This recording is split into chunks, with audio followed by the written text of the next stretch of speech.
El sistema solar, nuestro hogar, inmenso, majestuoso, pacífico. Vuelva a pensarlo.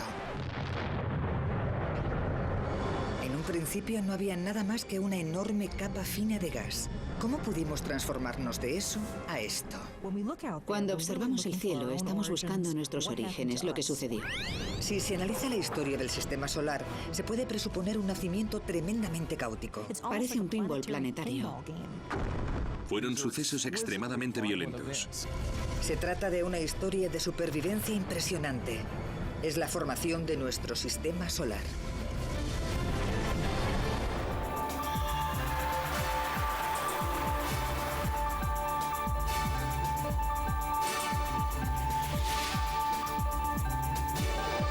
Ciencia al desnudo.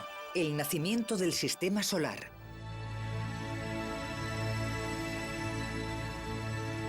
A lo largo de la historia, los cielos han inspirado asombro y sobrecogimiento en los observadores humanos. Nuestros ancestros contemplaban el cielo con admiración e imaginaban el poder de esos objetos brillantes que nosotros llamamos planetas. La cuestión es que desde que ha existido el hombre, este ha observado el cielo. Ha estudiado lo que se ve en él y se ha preguntado lo mismo. ¿Qué relación existe entre nosotros y eso? En la antigüedad se construyeron megalitos, templos y pirámides con los que predecir sucesos cósmicos y adorar a los dioses del cielo. Sin embargo, los primeros telescopios desvelaron que el universo era muy diferente a lo que nos habíamos imaginado.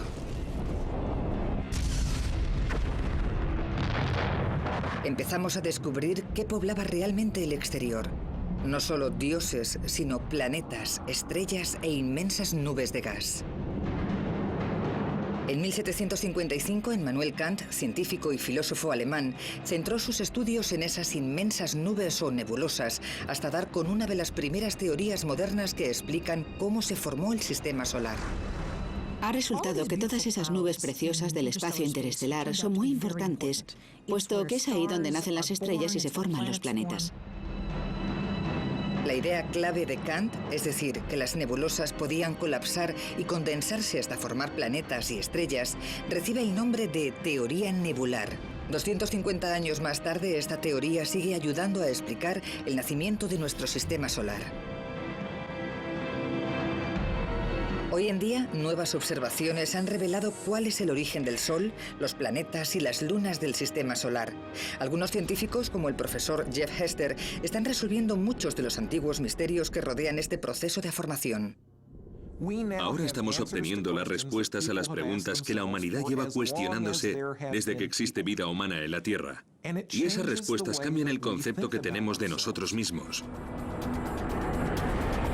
La doctora Michelle Thaler es astrónoma y trabaja con el telescopio espacial Spitzer de la NASA. Es el cuarto y último satélite del programa de gran observación de la NASA y ofrece a los científicos un punto de vista del universo totalmente nuevo. Los recientes avances de la astronomía se deben a que por fin podemos observar el universo tal y como es y no como lo percibe el ojo humano. Un modo de demostrar cómo surgió el sistema solar es estudiar la formación de otros sistemas más lejanos. Sin embargo, si Kant estaba en lo cierto y los nuevos sistemas solares surgen en el interior de nubes de gas interestelar, quizás no podamos distinguir jamás lo que sucede. Nuestros propios sentidos, lo que puede ver el ojo humano, no es en realidad todo lo que existe. Hay muchísimos otros objetos ahí arriba, pero los seres humanos no pueden percibirlos de forma natural. Los cuerpos emiten radiación infrarroja, que presenta una longitud de onda más larga que la luz visible. Por lo tanto, el polvo no la dispersa. Con los telescopios convencionales que emplean luz visible, no se puede ver el interior de una nebulosa cubierta de polvo. No obstante, los sensores infrarrojos a bordo del Spitzer sí que pueden. Los bomberos emplean el mismo principio.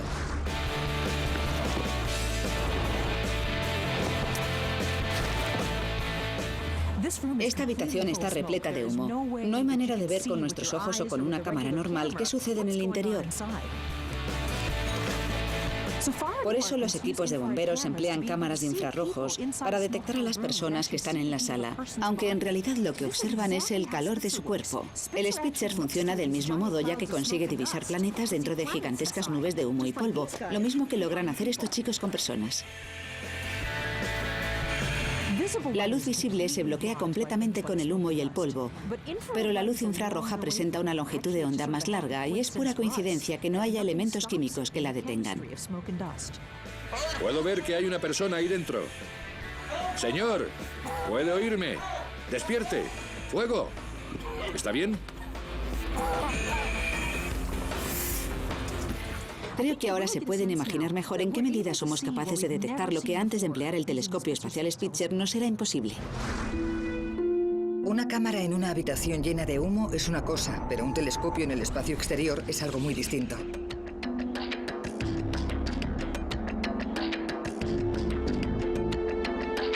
En tierra, Thaler y sus compañeros esperaban angustiados en 2003 los primeros datos del Spitzer. En juego, un punto de vista único de los orígenes del sistema solar. La pura verdad es que nadie había observado el universo con este tipo de luz. En un principio, estábamos maravillados por su belleza. Yo no creía que las imágenes del Spitzer iban a ser tan cautivadoras como resultaron ser. Son preciosas. Sin embargo, no son tan solo fotografías hermosas. Lo importante es que al observar cómo se forman otros mundos lejanos, también estamos aprendiendo cómo nació nuestro propio sistema. Uno de los privilegios de observar la formación de estrellas y planetas es que, de hecho, es una especie de viaje en el tiempo. Nos remontamos de este modo a nuestros orígenes hace miles de millones de años. Esta visión del pasado se convierte en una instantánea de las primeras etapas de la formación de los sistemas solares. Esta es la mejor imagen que se puede obtener del colapso de una nebulosa. De hecho, gracias al Spitzer, hemos conseguido distinguir el momento en el que el polvo comienza a acumularse y calentarse, hasta que al final emerge la nueva estrella. De este modo, resulta que la teoría que Kant definió hace 250 años es básicamente cierta. Nuestra propia nebulosa empezó a colapsar hace 4.600 millones de años. Es probable que llevara girando lentamente en el espacio desde su formación, pero cuando se produjo el colapso, comenzó a girar mucho más deprisa. Esto responde a la ley de la física conocida como la conservación del momento angular. A medida que se contrae la nebulosa, se concentra la misma cantidad de energía en un espacio más pequeño, y para conservar el momento debe aumentar la velocidad de rotación. Debido a su propia gravedad, nuestra nebulosa empezó a colapsar y girar cada vez más deprisa hasta que se formó un trozo denso de materia en el centro. Había nacido una protoestrella. Al principio, el calor que emanaba se debía a la fricción, pero al alcanzar los 10 millones de grados Celsius, empezó a actuar la fusión nuclear. Hace 4.500 millones de años, acababa de nacer nuestra estrella. Los átomos de hidrógeno se fusionaron hasta formar helio y durante el proceso se liberaron protones. El Sol acababa de emitir sus primeros rayos de luz, una luz que sigue brillando 4.000 millones de años después. Nuestra estrella se asemeja a un horno nuclear enorme de 1.600.000 kilómetros de diámetro. A día de hoy parece una transformación muy pacífica, puesto que el Sol irradiaba una suave energía por todo el sistema solar primigenio. Se desarrollaba todo tipo de actividades. Los objetos cambiaban muy rápidamente. Había violencia, explosiones y radiación intensa. Creo que nuestro origen fue bastante espectacular. Una investigación reciente sugiere que el nacimiento del sistema solar no fue nada pacífico. Es probable que nuestro Sol surgiera, de hecho, producto de uno de los acontecimientos más violentos del cosmos, la muerte explosiva de otra estrella. Parece que antes se produjo otra explosión más grande tras la que nació el universo entero. El Big Bang. Nadie sabe qué desencadenó esta gran explosión, pero se cree que tras ella se formó el espacio, el tiempo y toda la materia del universo.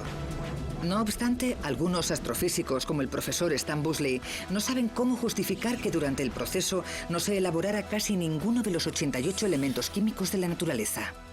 Cuando observamos a nuestro alrededor no vemos solo hidrógeno y helio, hay planetas y personas. Nosotros estamos hechos de carbono y oxígeno y los planetas de hierro y silicio. Y estos elementos no surgieron en la gran explosión, debieron de provenir de otro lugar.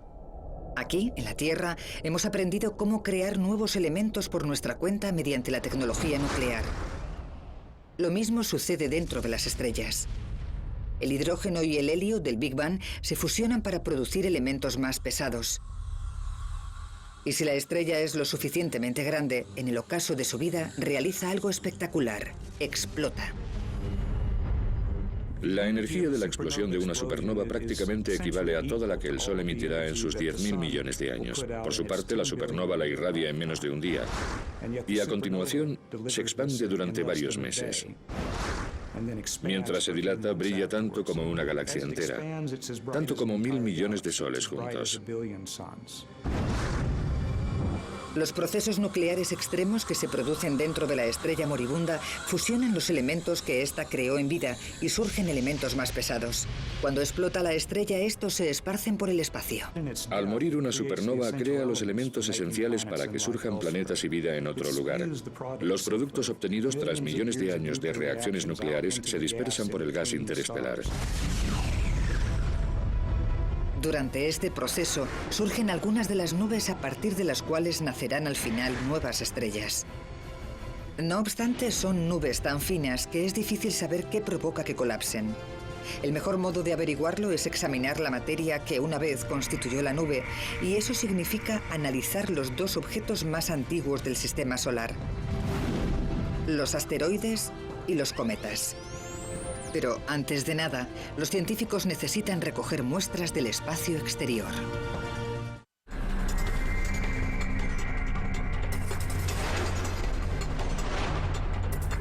Los cometas son reliquias de los primeros días de existencia del sistema solar y pueden ofrecer datos que permitan entender nuestro origen. Sin embargo, para poder estudiarlos en profundidad, los científicos necesitaban muestras. En 1981, un hombre, el Dr. Peter Shaw de la NASA, empezó a trabajar en la idea de recolectar fragmentos de cometa. Es una especie de ciencia forense espacial. Algo parecido a lo que se ve en esos programas de televisión en los que buscan un fragmento de pintura o un pelo en la escena del crimen. Algo muy similar a lo que estamos intentando hacer nosotros. Shaw y sus compañeros diseñaron el Stardust, que debía viajar a más de 480 millones de kilómetros de la Tierra para recoger pequeños fragmentos del cometa Bill 2, pero había un problema. Las partículas de polvo iban a poseer una velocidad 6 veces superior a la de una bala, y pese a ello, Shaw necesitaba que llegaran a la Tierra intactas. Lo que necesitaba era un material especial que fuera capaz de contener una bala a gran velocidad, que pudiera capturarla sin romperla. Lo que necesitaba era recoger la bala sin que explotara. Shaw debió realizar más de 2.000 experimentos para perfeccionar el aparato que se iba a emplear en la pesca de cometas. Estaba fabricado con el mismo elemento químico que el vibrio, el dióxido de silicio, pero presentaba una densidad 1000 veces inferior a la de este. Shaw lo llamó aerogel de silicio con gradiente suave. Si existía algo que pudiera detener las partículas de cometa, era este material. Con las celdas de captura fabricadas de aerogel, la sonda estaba lista para izar el vuelo. Despegó el 7 de febrero de 1999 sobre un cohete Delta. Se enciende el motor y despega por fin la nave espacial Stardust, que volverá convertida en una máquina del tiempo llena de elementos procedentes de la formación del sistema solar. Su viaje de más de 3.200 millones de kilómetros duró casi 5 años, pero por fin llegó la noche del encuentro con el cometa. Desde la sala de control, todo lo que podían hacer Shaw y sus compañeros era esperar. Habíamos realizado muchas simulaciones, pero la pregunta seguía siendo si iba a cruzarse con un cometa. Y si no era así, ¿habría recogido algo de materia después de todo? Hubiera sido algo terrible que a la vuelta no trajera nada en su interior. Finalmente, en 2004, la cápsula entró en la atmósfera de la Tierra. Aterrizó sin problemas y los científicos se apresuraron a transportar el valioso cargamento al laboratorio. En cuanto lo abrieron, supieron que la misión había sido un éxito. Si se hubiera capturado una sola partícula que podía verse sin necesidad de un microscopio, me hubiera dado por contento, pero es que había más de 3 docenas. Fue un logro increíble. Eran las primeras partículas de cometa que llegaban a la Tierra en perfecto estado. Quizás los fragmentos fueran pequeños, pero contenían muchísima información. Tardaremos muchos años en comprender realmente cómo se formó el sistema solar, porque nos llevará un par de décadas exprimir todo lo que se pueda de las muestras del Stardust. Puede que el equipo deba esperar décadas hasta obtener todos los resultados, pero mientras tanto, otros científicos lo intentan con otro enfoque. Los cometas no son la única fuente de materia procedente del sistema solar. Los meteoritos también son antiguos y presentan una gran ventaja. Vienen a nosotros. Lo sorprendente es que cada vez que se data un meteorito en el laboratorio, se obtiene casi siempre la misma respuesta. 4.500 millones de años. 4.500 millones de años. Por tanto, estos fragmentos son restos del sistema solar primigenio. En consecuencia, lo que se tiene en la mano es una pieza clave que relaciona el inmenso universo con cualquier individuo, con nuestra existencia en general y con la historia que ha hecho que lleguemos hasta aquí.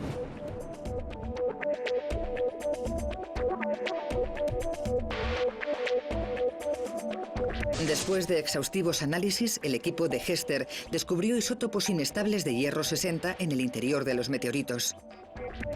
Fue algo totalmente inesperado. El hierro 60 se desintegra con relativa rapidez, así que debía de proceder de algún sitio cercano. Si hubiera atravesado una gran distancia, habría tenido suficiente tiempo para descomponerse en otro isótopo antes de que el meteorito lo atrapara. Solo una supernova puede fabricar hierro 60, así que tuvo que haber una en activo cerca del joven Sol.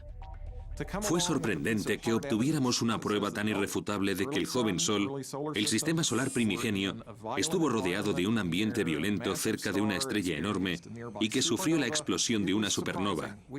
Nos dimos cuenta de que ese hecho iba a modificar el modo de comprender lo que ocurre en la actualidad y lo que había sucedido en los orígenes del sistema solar. A pesar de las fuerzas violentas que se despertaron, puede que nuestro sistema solar se formara junto a una supernova. Estos hechos son tan violentos que redefinen todo lo que le rodea. Las ondas de choque procedentes de la explosión de supernovas impactan en todo lo que se encuentra a 20 años luz a la redonda. Es la consecuencia de la onda expansiva de una bomba galáctica. Lo prodigioso es que fuera exactamente esa fuerza destructiva lo que se necesitaba. La onda expansiva puede hacer que se concentre la materia dispersa del mismo modo como se recoge el polvo con una escoba. Por consiguiente, el colapso de nuestra gigantesca nube de polvo pudo haberse visto inducido por la explosión de una supernova cercana. Las ondas de choque hicieron que se comprimiera el gas que había a años luz, y es esta compresión la que provoca el nacimiento de otras estrellas. Quizás la onda expansiva amontonara la materia de nuestra nebulosa y cuando estuvo lo suficientemente comprimida empezó a hacer su efecto la gravedad y se inició el colapso. En el interior de la nebulosa, girando alrededor del joven Sol, comenzaron a tomar forma los planetas. Hoy en día los científicos empiezan a comprender los sorprendentes procesos que los crearon.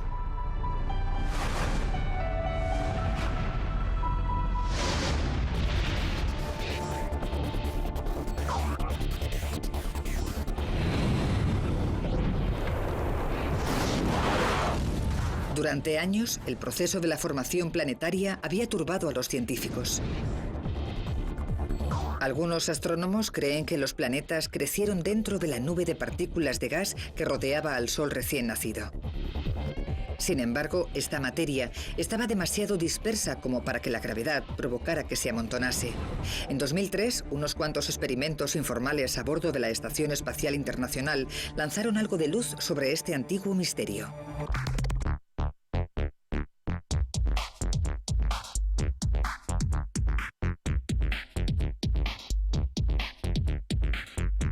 En el tiempo libre, el astronauta Don Pettit se dedicaba a realizar unos pequeños experimentos en los que observaba cómo se comportaban las partículas en ausencia de gravedad.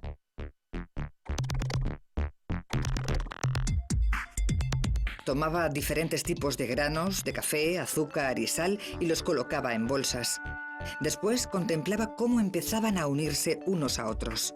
Se dio cuenta de que la fricción que surgía entre las partículas cuando chocaban dentro de la bolsa creaba una carga electroestática que las atraía entre sí hasta que se formaban trozos de materia.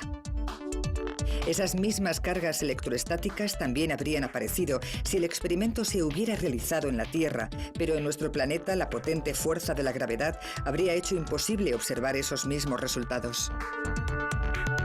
Petty y sus compañeros se dieron cuenta de que lo que ocurría en ausencia de gravedad dentro de la estación espacial podría haber sucedido del mismo modo en el ambiente de gravedad cero del sistema solar primigenio. Las partículas del disco protoplanetario cargadas debieron de comenzar a atraerse. Entre los científicos planetarios como Jack Lissauer, este proceso recibe el nombre de acreción. Observamos signos de acreción en nuestra vida diaria. Por ejemplo, las gotas de lluvia se condensan en pequeñas gotitas alrededor de motas de polvo y colisionan unas con otras cuando caen.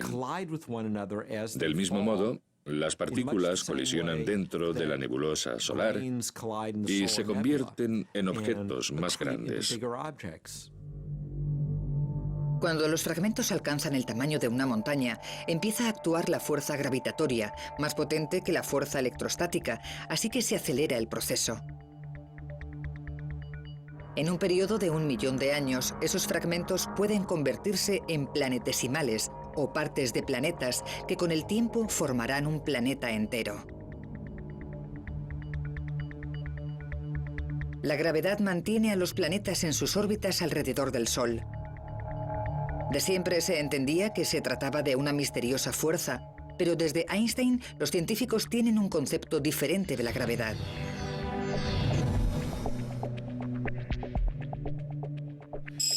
La mayoría de las personas saben que la gravedad del Sol mantiene los planetas en sus órbitas. Lo que vamos a hacer a continuación es ir un poco más allá para saber cuál es la verdadera naturaleza de esta fuerza. La primera ley del movimiento de Newton, la ley de la inercia, establece que todo cuerpo permanece en reposo o en movimiento uniforme rectilíneo si no actúan fuerzas sobre él. Ahora vamos a comprobarlo en esta superficie plana. Si esta bola representa a un planeta y lo hago rodar por la superficie, presentará un movimiento uniforme rectilíneo. Ahora bien, Einstein aportó algo en este aspecto. Einstein aseguró que si se toma una masa, por ejemplo, la masa del Sol, que representamos aquí con este émbolo, esa masa tendrá el efecto de distorsionar la relación del espacio-tiempo. A nosotros no nos parece que está distorsionada. Desde arriba sigue siendo la misma superficie plana de antes, que se asemeja a un tablero de ajedrez. Sin embargo, no hay duda de que no es idéntica porque cuando se toma un planeta y se lanza a este espacio-tiempo distorsionado, intenta llevar un movimiento rectilíneo, pero no puede seguir una línea recta. En cambio, al final resulta que se mueve en torno a un objeto central en una órbita. Y este efecto del espacio-tiempo curvo recibe el nombre de gravedad. La gravedad ejerce la misma fuerza en todas direcciones y su efecto es siempre atraer la materia hacia el centro del cuerpo. En consecuencia, cuando es lo suficientemente potente, puede convertir cualquier objeto en una esfera. Por esta razón, todos los planetas del Sistema Solar son esferas prácticamente perfectas. Si su diámetro sobrepasa los 480 kilómetros, no pueden presentar otra forma. Todos los planetas son más o menos esféricos y todos proceden del mismo disco original. No obstante, son mundos totalmente distintos. Por ejemplo, Marte está formado por rocas mientras que Júpiter lo está por gases. Estas diferencias se explican con una ley fundamental de la física. Los diversos tipos de materia se condensan a diferentes temperaturas. Lo que decide qué es gas y qué es sólido tiene que ver con la temperatura y nada más.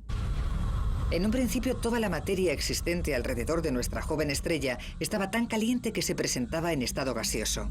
Después, a medida que iba alejándose, fue enfriándose y la materia se condensó igual que los copos de nieve que se forman en la Tierra.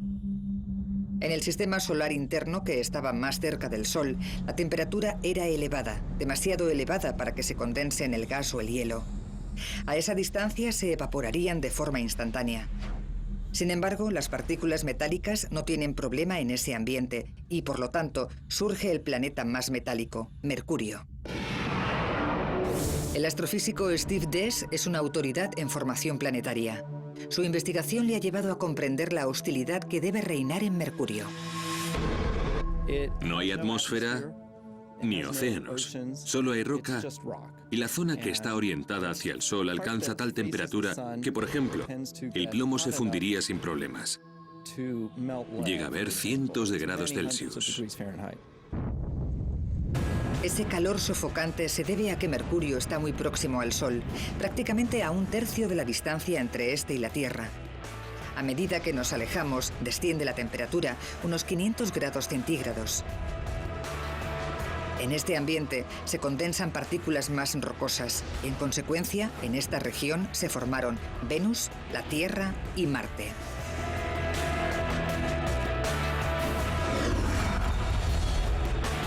Puesto que la órbita de Venus se encuentra a unos 48 millones de kilómetros de la de Mercurio, podríamos esperar que fuera un lugar más habitable. Venus es posiblemente el lugar del sistema solar que más se acerca a nuestro concepto de infierno. La presión es tremenda, la temperatura es muy elevada y llueve ácido sulfúrico.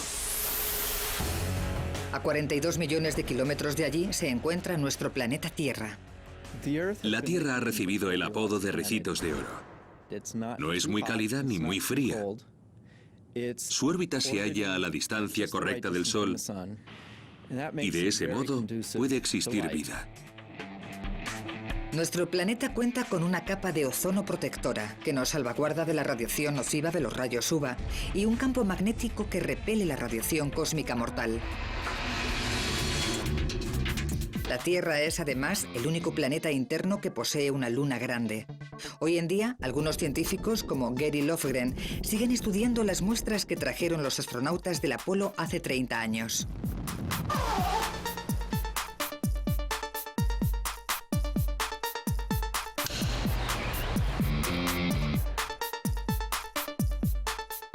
Lofgren trabaja en las instalaciones de almacenamiento lunar donde la NASA guarda la mayor parte de los 380 kilogramos de roca que recogieron de la Luna. Durante años, los científicos los han estado analizando para descubrir cómo se pudo formar la Luna y el resto del sistema solar.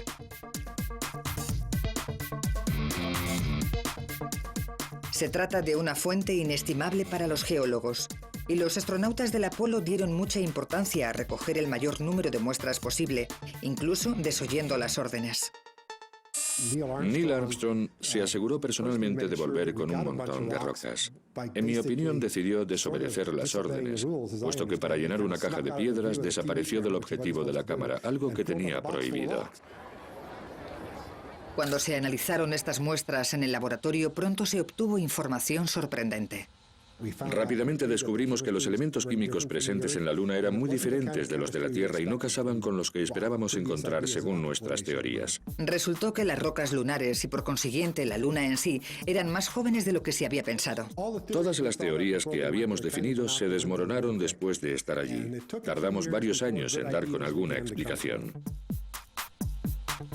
Si la teoría nebular estaba en lo cierto, tras la formación del sistema solar interno no podía haber quedado suficiente materia para que surgieran las lunas. Este enigma no se resolvió hasta que, tras décadas de trabajo concienzudo, los científicos hallaron otra hipótesis. En un panorama violento y devastador, la Tierra había tenido que experimentar un choque frontal interplanetario.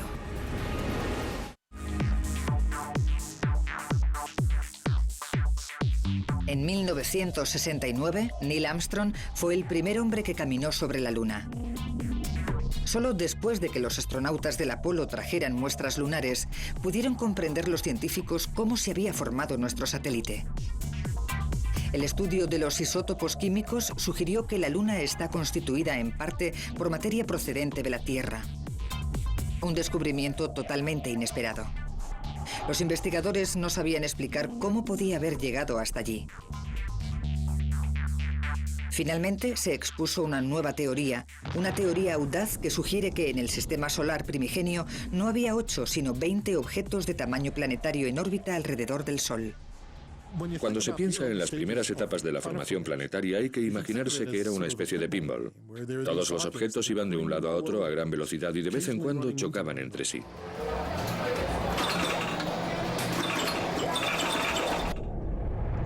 Hace 4.530 millones de años, la joven Tierra chocó frontalmente con un objeto llamado Theia, un cuerpo del tamaño de Marte.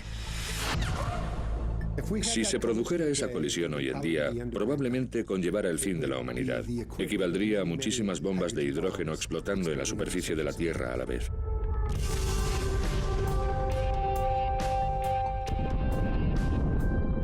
Fue un impacto atroz. El golpe fue tan fuerte que, en consecuencia, miles de millones de toneladas de roca se libraron de la fuerza de la gravedad y se diseminaron en el espacio. La materia quedó atrapada por la fuerza gravitatoria de la Tierra y entró en órbita. Durante varios millones de años, fue amalgándose hasta convertirse en la Luna. Esta colisión reafirma la supuesta violencia reinante en el sistema solar primigenio. Por entonces, un número infinito de cuerpos giraban en órbitas caóticas. A menudo causaban estragos, pero algunos objetos se transformaron en elementos permanentes de nuestro sistema. Por ejemplo, se cree que los 2 satélites de Marte, Phobos y Deimos, eran asteroides captados por la gravedad de Marte. Estas 2 lunas son relativamente pequeñas. Incluso Phobos, la más grande, no es más que una 10ª parte de la Luna. Aunque Marte en sí mismo mide 1/3 de la Tierra, presenta los rasgos más extraordinarios del sistema solar. Marte es un planeta espectacular, un paraíso para los geólogos. Por ejemplo, se puede encontrar el cañón más grande de todo el sistema solar, el Valles Marineris, que presenta afluentes laterales que eclipsarían el Gran Cañón de la Tierra. Su tamaño es aproximadamente el de Estados Unidos. Además, cuenta con el volcán más grande de todo el sistema solar, el Monte Olimpo, que haría parecer pequeño al Everest.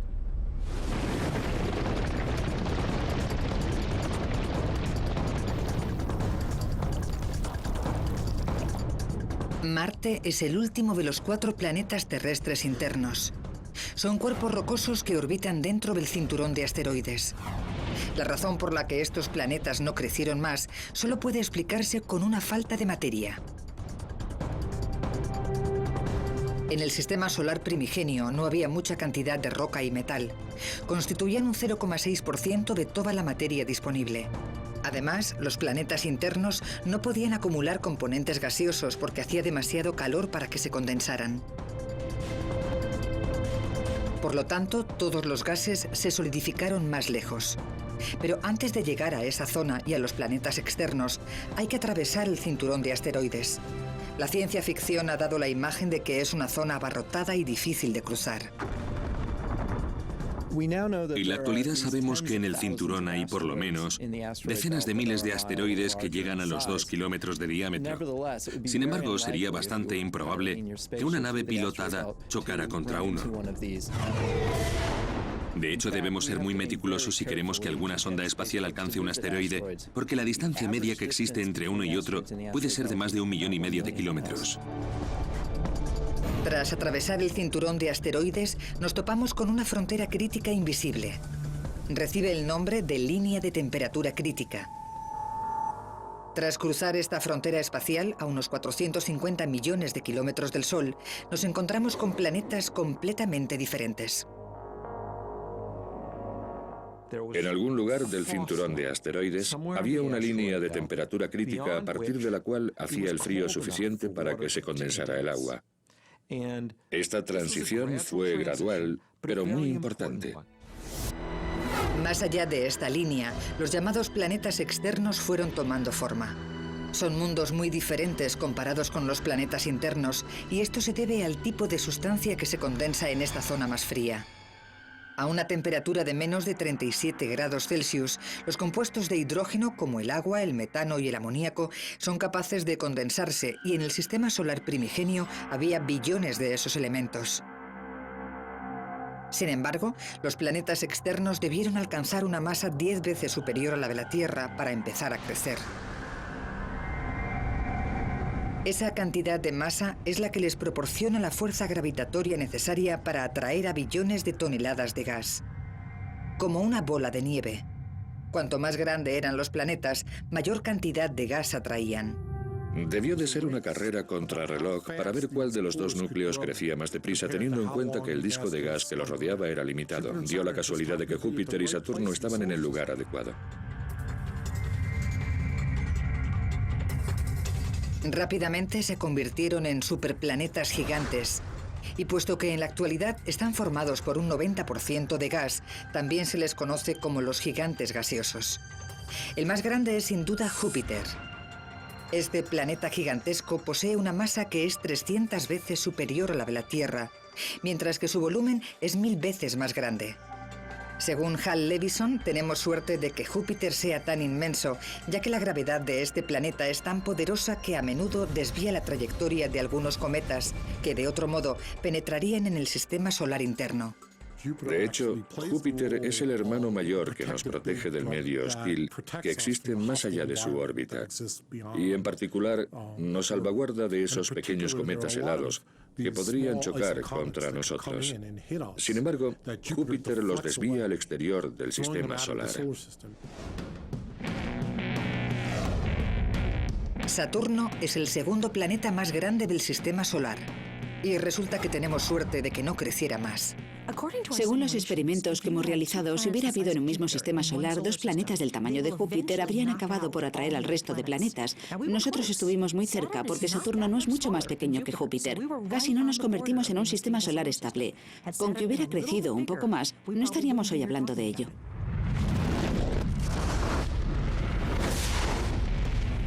Es una idea que asusta. La gravedad de un Saturno más grande junto a la de Júpiter habría atraído y devastado a los planetas más pequeños. Por suerte, Saturno no tomó esa senda destructora y en su lugar se convirtió en una de las bellezas del sistema solar. Siempre que muestro los planetas con el telescopio, dejo Saturno para el final. Es bonito, una preciosidad. Esa hermosura se debe en buena parte a sus grandes anillos. Los anillos están compuestos por miles de millones de fragmentos que crecen y se desintegran continuamente debido a las fuerzas gravitatorias opuestas de Saturno y sus lunas.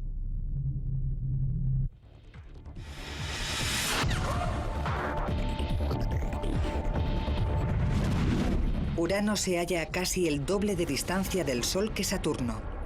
Tanto este planeta como Neptuno son mundos helados con mucho menos gas que los gigantes gaseosos. En cierto sentido, llegaron al banquete demasiado tarde.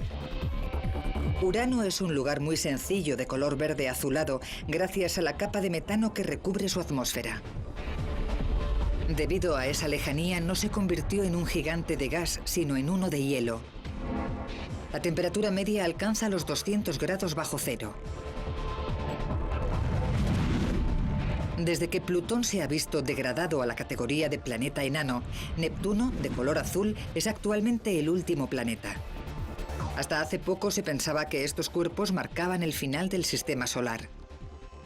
Nuestro concepto del sistema solar cambió drásticamente en 1992 cuando se descubrió una estructura que llamamos el cinturón de Kuiper. A unos 45 millones de kilómetros del Sol, se ha calculado que este cinturón alberga unos 70.000 pedazos grandes de hielo. Está compuesto por todos los restos procedentes de la formación de los planetas, que, por así decirlo, no llegaron a cuajar. Después, a una distancia del Sol 1000 veces superior, se encuentra la misteriosa nube de Oort, formada por más de 1 billón de cometas. Probablemente la mayoría de estos se constituyeron más cerca del Sol durante el mismo proceso que creó los planetas. Sin embargo, puede que la fuerza gravitatoria de los jóvenes Júpiter y Saturno forzara la ampliación de la órbita de estos cometas, que, por tanto, quedaron relegados a los confines del sistema solar. A casi 1 año luz del Sol, los bordes externos de la nube de Oort configuran, esta vez sí, la última frontera. Se han descubierto miles de millones de estrellas más allá de nuestro sistema solar, muchas con planetas propios. Durante mucho tiempo, el santo grial de la astronomía fue encontrar un planeta en órbita en torno a una estrella, puesto que el único sistema solar y los únicos planetas que conocíamos eran los nuestros. ¿Qué aspecto iba a tener ese primer planeta extrasolar? En 1992 llegó el descubrimiento que se estaba esperando. Se detectó por primera vez un planeta extrasolar. Un planeta que orbita alrededor de una estrella lejana. El primer planeta que descubrimos fuera del sistema solar resultó ser más grande que Júpiter y estar ubicado muy cerca de su estrella. Este hecho desbarató todos los conceptos que se tenían de los sistemas solares. Es imposible que un objeto tan grande se forme tan cerca de una estrella, porque en realidad no hay suficiente materia. La naturaleza de estos planetas no cuadra con los modelos que explican la formación de los sistemas solares y no se trata de un problema que afecte solo a los mundos lejanos. Cuando se vuelve a estudiar el sistema solar, se comprende que la teoría que hasta ahora definía la formación de los planetas no es totalmente exacta. Es interesante intentar aplicar nuestros modelos, nuestros conceptos de la formación de los planetas a, por ejemplo, Urano y Neptuno. No cuadran. Es imposible que esos planetas se formaran donde se encuentran actualmente. La razón es que no pudo sobrar tanta materia a esa distancia del Sol como para que surgieran estos dos planetas. Es un misterio. Parece que Urano y Neptuno están en el lugar equivocado. Y este es uno de los diversos enigmas que la teoría nebular no puede explicar. También se encuentra la incógnita del cinturón de Kuiper. Según ese modelo, no debería hallarse allí. Pero lo más sorprendente es que parece que todos los cráteres de la Luna tienen la misma edad. Todos estos problemas amenazan con desacreditar la teoría de la formación del sistema solar.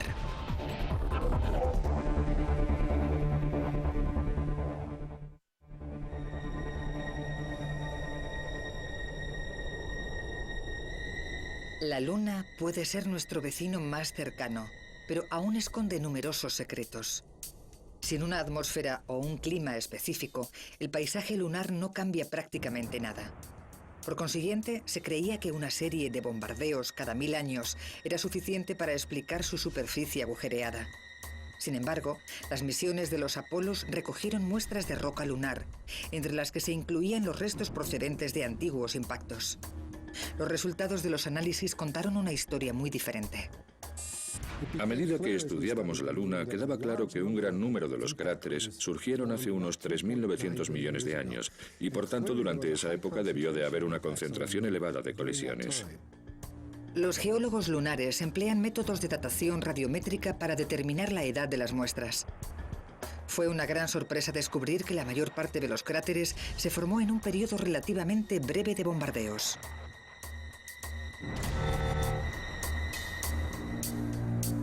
El Dr. David Crean es un experto en esta fase, conocida como el bombardeo pasivo tardío o el cataclismo lunar.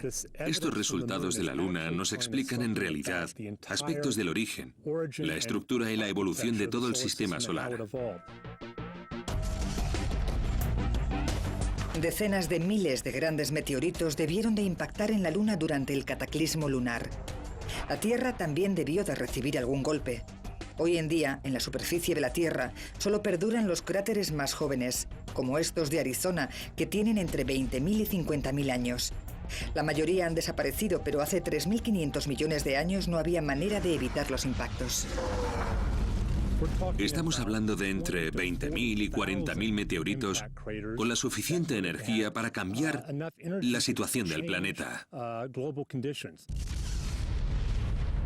¿De dónde provenía tan alto número de objetos? Dentro de los cráteres producidos por los impactos hemos hallado restos químicos de los objetos que los provocaron y parece que formaban parte del cinturón de asteroides.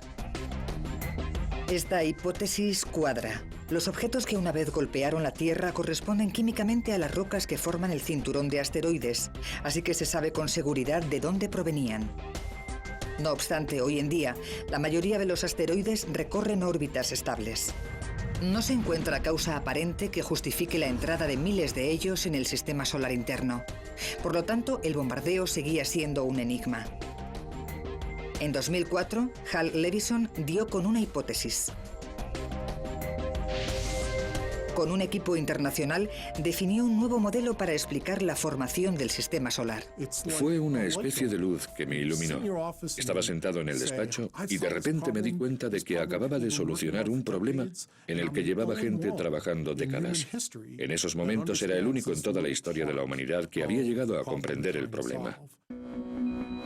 La teoría de Levison asegura que los planetas se formaron en órbitas muy diferentes, pero que se movieron después. La mayoría de los científicos creía que el sistema solar era estable y relativamente predecible, pero ahora muchos expertos no están de acuerdo.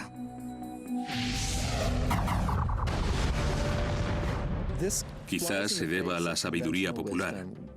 Posiblemente los astrónomos jamás se plantearon que los planetas no hubieran nacido donde los vemos en la actualidad. Pero estos experimentos numéricos demuestran que migraron y que incluso llegaron a chocar entre sí hasta cambiar de orden. Es algo sorprendente y nuevo. Según las simulaciones de Levison, Júpiter y Saturno se atraían cada vez que sus órbitas se acercaban, pero en general estas fuerzas se anulaban. Solo cuando Júpiter giraba alrededor del Sol al doble de la velocidad de Saturno ocurrió algo espectacular. Recibe el nombre de resonancia de 2 frente a 1 y ocurrió hace 3.900 millones de años. Esa posición hace que se muevan y se agiten los planetas. En lugar de anularse, las fuerzas gravitatorias de ambos planetas tomaron la misma dirección. Levison lo compara con empujar un columpio. Cada empujón hace que éste suba más alto. En el caso de Júpiter y Saturno, esos empujoncitos gravitatorios provocaron que crecieran sus órbitas hasta donde se encuentran hoy. Pero ese proceso también afectó al resto de planetas. Urano y Neptuno no pudieron soportarlo y se volvieron locos. Sus órbitas empezaron a cruzarse, la fuerza de la gravedad los atraía, o uno acababa en el exterior mientras el otro se veía arrastrado al interior. También giraron en torno a Júpiter y Saturno.